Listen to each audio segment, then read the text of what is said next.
ಶಾಲಾ ವಾಹನಕ್ಕೆ ರೈಲು ಡಿಕ್ಕಿ, ಇಬ್ಬರು ವಿದ್ಯಾರ್ಥಿಗಳ ದುರ್ಮರಣ. ತಮಿಳುನಾಡಿನ ಸೆಮ್ಮಂಕುಪ್ಪಂ ಗ್ರಾಮದಲ್ಲಿ ದುರಂತ.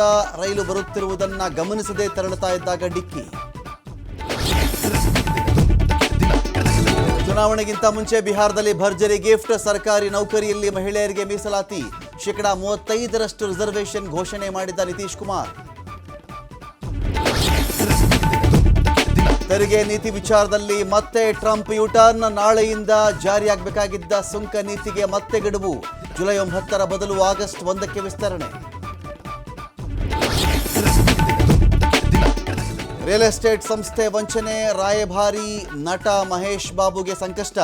ರಂಗಾರೆಡ್ಡಿ ಜಿಲ್ಲಾ ಗ್ರಾಹಕ ಆಯೋಗದಿಂದ ನೋಟಿಸ್.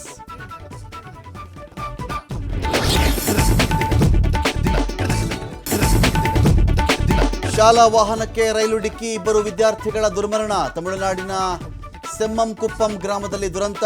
ರೈಲು ಬರುತ್ತಿರುವುದನ್ನು ಗಮನಿಸದೆ ತೆರಳುತ್ತಾ ಇದ್ದಾಗ ಡಿಕ್ಕಿ. ಚುನಾವಣೆಗಿಂತ ಮುಂಚೆ ಬಿಹಾರದಲ್ಲಿ ಭರ್ಜರಿ ಗಿಫ್ಟ್. ಸರ್ಕಾರಿ ನೌಕರಿಯಲ್ಲಿ ಮಹಿಳೆಯರಿಗೆ ಮೀಸಲಾತಿ. ಶೇಕಡಾ 35ರಷ್ಟು ರಿಸರ್ವೇಷನ್ ಘೋಷಣೆ ಮಾಡಿದ ನಿತೀಶ್ ಕುಮಾರ್.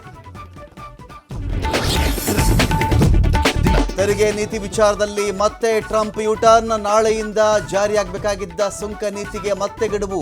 ಜುಲೈ 9ರ ಬದಲು ಆಗಸ್ಟ್ 1ಕ್ಕೆ ವಿಸ್ತರಣೆ.